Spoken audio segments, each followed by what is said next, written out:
Hello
there.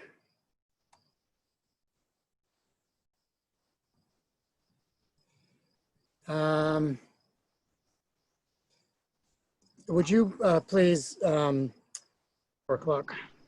Okay. So thanks, folks, for joining us this afternoon. This is a public comment period for the Commission to Study School funding. The CARSI staff that's going to be supporting this public comment session are myself, Bruce Mallory, and then Carrie Portree and Jordan Hensley.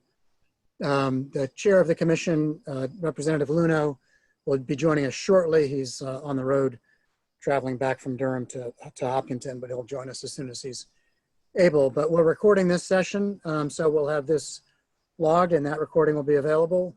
We're also taking notes that we'll be sharing with the commission members so they can be aware of whatever comments are made this afternoon and input is made this afternoon. We have about an hour and we'll see how many folks want to speak, but we'll remind you to please, be concise and to the point, and be sure to leave time for other folks. This is not an opportunity to respond to your questions. If you have questions, please submit those to us via the Commission's email address, which Carrie has posted in chat, or you can also introduce comments on the CARSI website in the comment portal. Carrie also has indicated on that on chat as well. You'll use the raise hand function in the Q&A section. You can also enter your questions, of course, in the Q&A that's on the bottom bar of your screen, for the Zoom call. Senator Kahn has joined us. And so, Jay, as you know, Dave is on his way back from Durham to Hopkinton. He'll join us as soon as he's settled and gets back home. So, as the vice chair of the, you're on mute, Jay. There you go. So, as vice chair, and since you dressed up for today's meeting, I'm going to turn it over to you. And if you'd like to. Well, thank you for throwing me in there. Or I'm happy to do it for you, either way. I think you're doing just fine, Bruce. We've both the Senate and House were in session today to consider the governor's vetoes. And I just had the opportunity from my office to be available. So I look forward to, it seems like we've got people on the call, and why don't you tee up their input opportunities? Great. Right now we have eight attendees who have joined us. I don't see any raised hands at this point, but we'll invite anybody that's on and listening to, if you'd like to make a comment, you can raise your hand and we'll call on you. If you're all here to hear what each other has to say and nobody was planning on saying anything, then we'll sit tight for a while. We're scheduled to go for an hour and other people may be thinking about joining us. So we're not gonna, we'll stay on here as long as we need to. I see one hand. Jordan, I'll let you handle that. Great. Okay, so our first commenter here is going to be Liz Kirwan. Liz, I am bringing you in now. It looks like you're on a older version of Zoom, so it'll bring you fully in here. Liz, welcome. Great. Thank you so much for having me and for hosting these additional public input sessions and opportunities to learn about the unique needs of our schools within New Hampshire.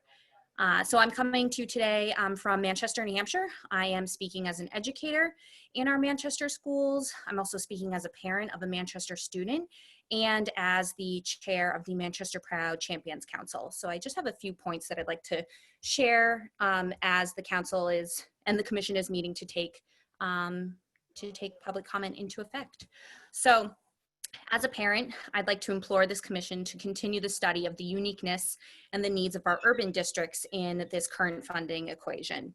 Due to budget cuts, constraints, and really underfunding in Manchester, my stepdaughter didn't have the opportunity to start learning an instrument until she was in 5th grade, while other more tax-wealthy districts start music education as early as 2nd grade. So specials and some of these specialized courses for our youngest students are getting placed into higher grade levels, and some of them are being cut completely for our learners because of the inadequate funding that Manchester receives. The inadequate funding solution goes beyond our classroom walls though. Luckily, my stepdaughter lives within walking distance to her Manchester school, but other bused students in Manchester must pay for their own busing according to RSA 189, Section 6, which is the transportation of pupils here in New Hampshire. This RSA states that all districts must provide transportation to students in grades K through 8 who live beyond 2 miles of their home school, but that does not include our high school students. Due to this RSA and Manchester's inadequate educational funding, students in Manchester's high schools, grades 9 through 12, must pay for every bus ride they take to school if they live beyond the 2-mile radius. This action further disenfranchises our most marginalized students who statistically live furthest away from our schools. So I'd like you just to imagine some of the families that I work with. One family has to pay $8.50 every week for one of their children to take the bus to school.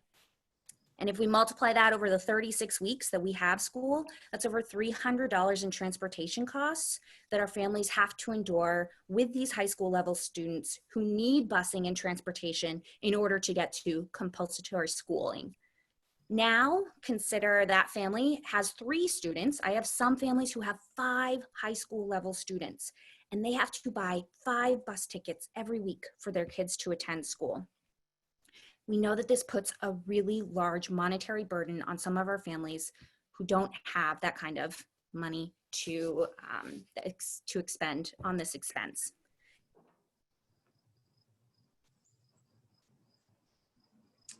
Liz, if you can hear us, you froze there. So make sure that you, after that last example of the family with 5 kids, when you want to pick up on that thread. But right now you're frozen. We'll see if we can get you back For in. free to their students. There you go. Because that district has more appropriate funding.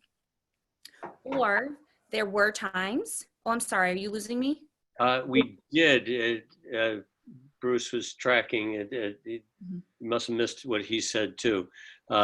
We lost you at a household with 5 kids buying 5 tickets per week. Oh, thank you. Yes, yeah, I do. I have one family right now who has 5 children. And We just lost the audio, Liz. Okay. I'm sorry, we lost. For some reason, we've lost your audio. And now you're frozen. Ah, yes, the pleasures of Zoom. No, that's okay. the joys of the internet. Imagine me in remote learning. I'm like, ah. Do you have kids in your household that are using the internet at the same time? My husband is right now, yes. And I told him, I was like, I have a call. Can you please wait? So I am also happy to forward this. I wrote up these this commentary so I can send that to the commission as well. But so I do work with families who have this busing, and I can't tell you how many times that I've had students come to school late and they're walking in the cold or it's very hot, but they come to school because they want to be here. and they didn't have money for the bus. So they're walking 2 miles to school. And then there are times when like I don't see a student for a week because they didn't have enough money to buy a bus ticket. And it's because Manchester does not have adequate funding in order to cover this really essential educational cost for our students.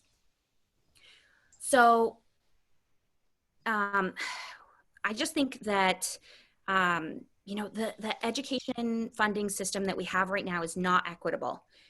If the funding calculation from the state is adjusted equitably, think about how much more education will be attainable to our students in Manchester and other tax poor communities. And finally, as a community participant with Manchester Proud, we've had the ability to engage with our greater Manchester community who are all coming together to support our schools and to make them great. But our work is compromised by the ongoing lack of reasonable and equitable funding from the state.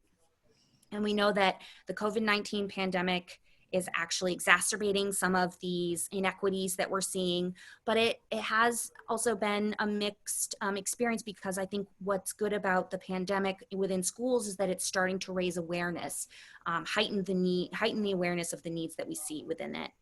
And we have support beyond the classroom walls for the state's funding equation to be adjusted to ensure that districts with these greater needs, with these great uniquenesses, are funded appropriately compared to districts who may have lesser needs and also more funding from other tax sources.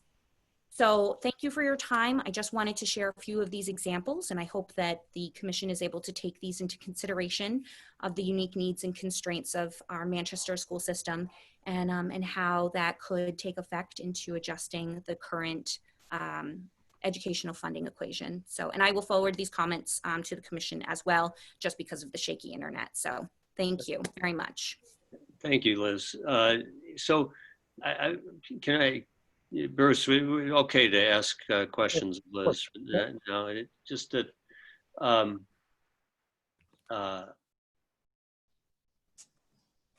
so an observation that yes, there are probably funding needs that exist for a number of school districts in the state, and I won't question where Manchester falls in that, but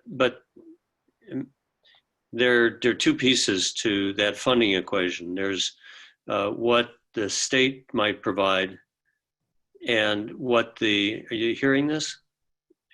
Liz, I'm seeing some hand motions.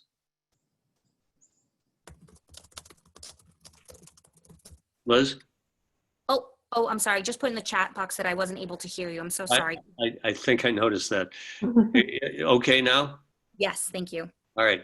So two parts to the funding equation. One is what the state might provide in what's called adequate education distribution.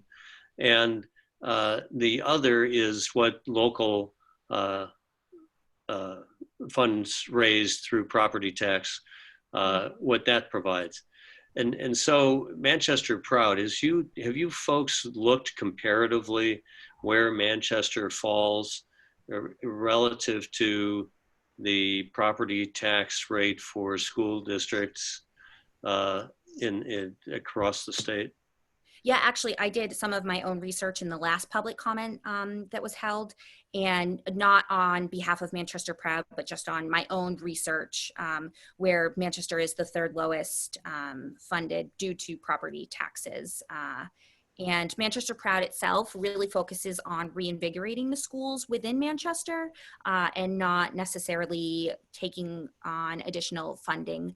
Instead, we're looking on ways to allocate resources within the community in order to support our schools. Right. So that third lowest, meaning that the tax rate in Manchester is low relatively across to where we are across the state. Yes, yeah, and I believe that it was $13,000 or $16,000 were allocated per pupil to Manchester students. Right, that's the overall spending. Mm-hmm. But the two components, I mean, one part's the state and the other part is local property taxation, specifically allocated for in the rate for schools. Mm-hmm. The reason I'm asking this is that uh, I think, and I don't have my notebook here, and I would go to the Carsey school site, I think, or at least the DRA site, to look up current property tax rates. And I guess I'd kind of, because of your role with Manchester Proud, I think there are two issues for Manchester, and I appreciate this is the second call I've seen your testimony on, or your inputs, and my observation is that the local tax rate for education is low in Manchester. Mm-hmm. Yes, that is true. So that a choice of having a lower tax rate for school funding locally is part of the reason that there's insufficient funds to make a choice to support high school transportation, which some districts do. And I haven't looked at those that make the choice relative to their tax rates that they are charging, but maybe you're teeing up a question that we could look at. Anyway, I think relative to hearing more input from Manchester Proud, which is really impressive what you're doing, it would be to hear if you think that, how you think the local community can take on a conversation about its ability, bandwidth to be able to raise more money locally for schools. Yeah, and I know that there are limitations within Manchester. I just moved to Manchester, actually. I was living in a different community and I really wanted to live and work in the same place. But I do know that there is the tax cap in Manchester that has, really strict limitations, and that in itself also limits the funding for our schools. But in my other research too, I found that it was, an equal funding equation across the state. And so every pupil receives, I think it was like around $3,400, which is, an equal response. But we know that that's not necessarily an equitable response from the state. And so that was also part of my research and thinking, by sharing some of, these inequities that we do see within the school systems, that can be taken into consideration when the state is reviewing those funding calculations. Yes, you're absolutely right. Well, anyway, not a matter of having the debate so much as curious where if that conversation is occurring and how that might be teed up locally, in addition to the conversations we're having. Yes, thank you. I just about the distribution, how we distribute state monies. Thank you so much. All right. Well, thank you, Liz. Appreciate again hearing, and this is an issue on transportation that we will have further conversation about. Thank you so much. Appreciate your time. And thank you, Carrie. I did see that submission. I'll send my my comments. That's helpful. Thanks.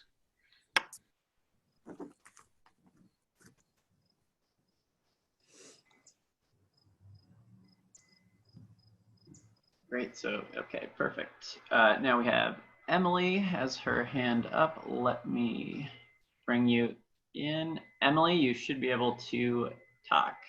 Can you hear me now? Yes, thanks so much. I'm Emily Gula. I'm from Hopkinton. I appreciate the opportunity to talk with you all today. I was looking at the different notes and the study you all recently did with school district employees. So it made me think about public perception and kind of sentiments around school funding issue. And I was thinking about sometimes public perception about like what factors and components impact student learning may be different than what maybe other research has shown does impact student learning, and just thinking about how that informs how we talk to the public about the funding and what's important. And then I also was thinking about, in terms of public sentiment, I think about low property or like, I guess, property rich towns versus property poor towns, and thinking about, for those that are more wealthy, what's, I guess, in it for them to make a change? You know, I think the status quo is working well in a sense, you know, other than obviously the greater good, but how do we build a stronger coalition for, you know, across the board of no matter what town you're coming from, why I support school funding. And thinking, Liz mentioned this about the pandemic, I thought about how it actually, people are talking a lot more about schooling now. It might be about what is the purpose of schooling is different. You know, is it childcare? Is it healthcare? Is it actual learning? You know, what's the most important thing we're doing? But I think that is a uniting factor right now, whether, you know, whatever school or town you're from, probably there's a lot of citizens that are having struggles with school. You know, if it's remote learning, if it's hybrid learning, it's a common issue that I think is drawing attention to the importance of schooling in general. So it just made me think about, has the commission thought about kind of harnessing this discussion that's happening around now in communities to kind of draw the importance of schooling in general? Obviously the funding is very important, but how we can kind of unite people from different towns into the conversation. Thanks. Thank you. Do you have any ideas for us, Liz, on No, and Emily. on how to do that? Myself? Yeah. We'd appreciate it. Yeah, no, I think I work in curriculum development. I used to be a public school teacher, and now I'm in curriculum development. So yeah, it's hard. I think right now, most people, my children are also first grade and third grade, hybrid learning. I think a lot of right now, the conversation is just about getting kids physically in school, you know, maybe transportation, or are they there or not? You know, the kind of the childcare piece, the health piece is the larger issue, you know, so it might not be the time right now to talk about it, but at the same time, thinking about so many people are talking about schooling right now. I don't know if you would probably all know more about the best ways to reach people. You know, is it letters to the editor? I don't know how many people are reading those, but I think it is a time when it's not just parents, it's, you know, retirees or grandparents might be helping students that are in remote learning, and it's employers are involved right now because maybe not all their employees can work right now because of various schooling situations, you know, so it just seems like on a lot of people's minds. I don't know where necessarily the forums are for people having those conversations or how to reach them, but it just seems like if the topic is happening, how can we kind of extend that to, you know, in the sense like this school has hybrid, this has remote, why aren't we all doing the same thing or having the same opportunity? And then you can kind of go in with, that's true, and why don't we all have similar funding? You know, it's kind of in a way to kind of fold one conversation into the other. Yeah. So Carrie Portree from the Carsey School in New Hampshire listens. Carrie, do you want to take that topic and maybe let Emily know some of the steps that are being taken over the next 6 weeks? Yeah, sure. Hey, Emily, glad you're Hi. here. Thanks for your comment. Really appreciate it. I think you're pointing to a very large concern for people. I think it's on many of our minds. And so for the public engagement part of the school funding, so far what we've done is we have talked with municipal and school leaders, and absolutely what you're talking about has come up in their conversations. Many of them parents themselves.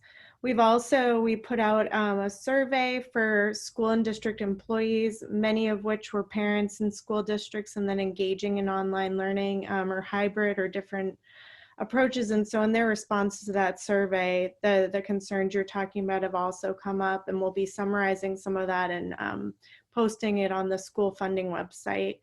And then coming up, we're going to be talking to a few different groups, and specifically we're going to be talking to students in high school and who are just a couple years out of, so that would be an opportunity for older students to kind of weigh in on what they think about school funding, and I assume some of the complexities that they're experiencing right now.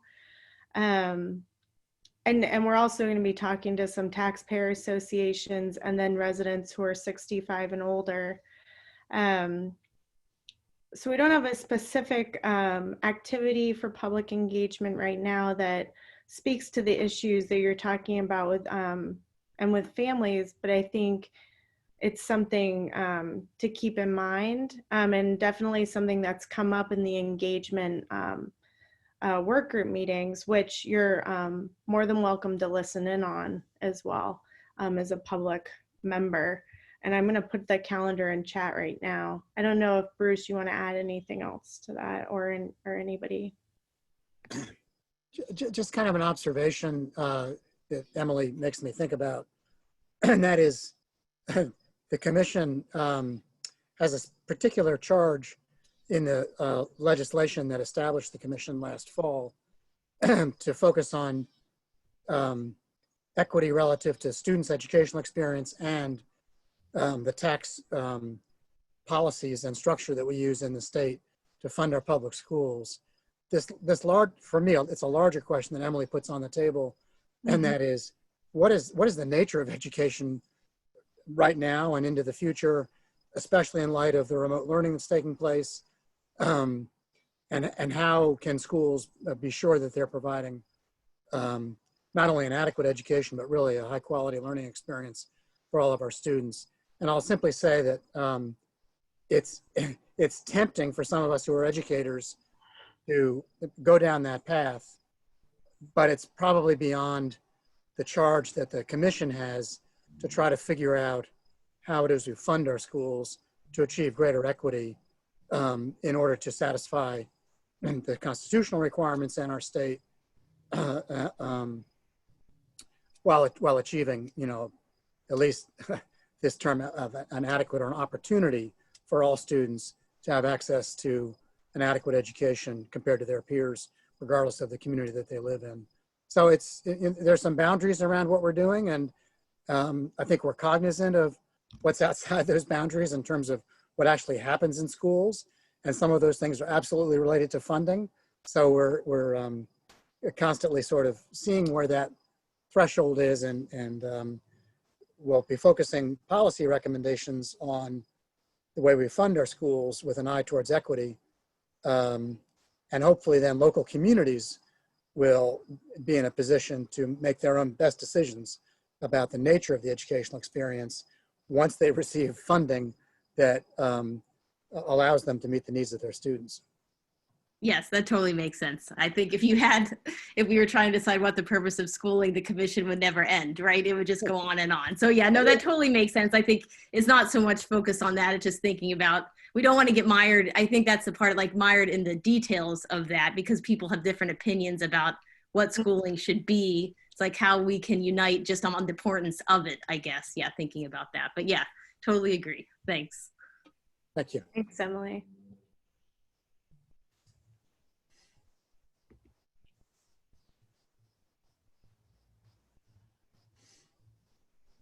Dave is here.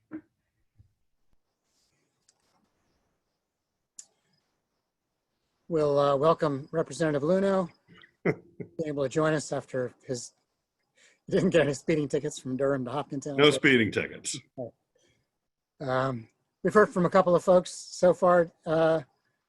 Dave, Jay's been facilitating a little bit here. Great. Thanks, Jay. Stay on it. Jordan is monitoring the attendees and the hands, and I think right now at the moment anyway we don't have any hands raised, but okay.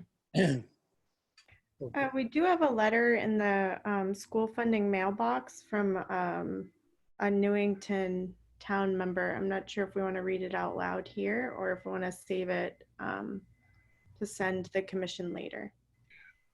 Probably I would say just treat it the way we treat all those, which is they get collected and sent to the commission.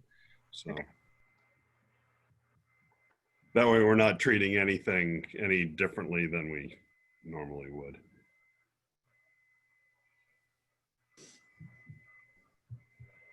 Well, I mean, are we, so there's no hands raised. Right, and we're about a half an hour in, so I assume that anybody who was planning to join us this afternoon is probably here. Yeah, well, I mean, it's scheduled to start at 4. It's not necessarily, doesn't have to be a whole hour, but I mean, if we've sort of exhausted everybody's questions, then. So for those that are still on with us right now, we'll give you a last chance to raise your hand and make any comments. And otherwise, looking at who's on with this afternoon, we'll see you again at many of our future meetings and in other public comment periods. Mm-hmm.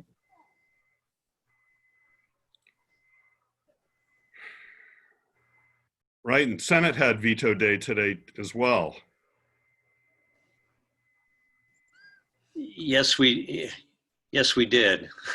Were you in Repsol? But you made it a short day for us. And Yes. you as well. So yeah, sorry about that. Not as sorry as you are, but well, we're both sorry about that. No, but I'm glad. I think despite the governor's vetoes, we did have another question that I think was important to get the Supreme Court opinion on how we may be able to reach a quorum next year with a combination of maybe people in-house as well as remotely. So that question is going to the Supreme Court. So Okay. That's a good thing. If students have to do it hybrid, then so can our elected officials. Yeah, except we got this thing called the state constitution. Yeah, I know. We just got to make sure we're on the proper side of that. So For sure. yeah. Don't want every decision to be challenged in the court. But UNH looked great. I got a chance to have lunch with my daughter, who works in SEPS as an academic advisor, and we did takeout at one of the fine, in fact, I think relatively new establishment over near the IOL, and had it in this nice courtyard over at Kingsbury. So so it was real nice. So. Anyway, Dave, if you want to go ahead and close us out, I guess we're probably at that point. Yeah, David, we had Liz Kirwan join us again, and Emily Gula. I didn't catch where Emily was from. Hopkinton, she said. Oh. good. Well, thank you for everybody, who provided us comments and feedback today. That's always very helpful. And what's the calendar of these going forward? I know we're picking up some frequency and we're introducing some special days too, right? That's correct. Yeah. So we're going to an every other week for the broader public comment sessions similar to this. And in the interim weeks, starting next week, we'll have specific times for student voice. So for young folks around the state to come and make any comments that they want the commission to consider during this process. So yeah, that starts next week. Also on Wednesdays, also 4 to 5 p.m. You can also find that information on the Carsey Commission website. Great. And are those New Hampshire Listens sessions, or are those commission meetings that we're noticing in the calendar? We are noticing them. Yes. Okay. So so commission members welcome to come. We would encourage everyone who can to come. Okay. Terrific. So since they're noticed, I mean, we're not going to be meeting as a commission, but we can have a quorum of members at those, and we'll encourage everybody to come in and listen during those. So great. Anybody else? Bruce, we got another. Did we roll call? We didn't roll call. Future student, future taxpayer. Good on both. What? Yeah. Right. So, well, great. I guess we're done for this afternoon then. Yeah. All right. Without objection, we'll go ahead and close this out, and we'll see everybody again on Monday afternoon at 2 p.m. Yep. Real good. Real good. All right. Talk Okay. to everybody soon. See y'all soon. Take Bye. care. Thanks. Thanks, everybody. Thanks, Jay, for the meeting. Yeah, thanks, Jay. Yeah, I tried reaching you, and that Northwood connection is really rough. Oh, yeah. Yeah, we all know the place. Yeah. Yeah. So, and my Bluetooth didn't connect either. So, I was really out of, tech wasn't working for me on going through there. All right. All right. Take care. All right. Take care. Enjoy the beautiful afternoon.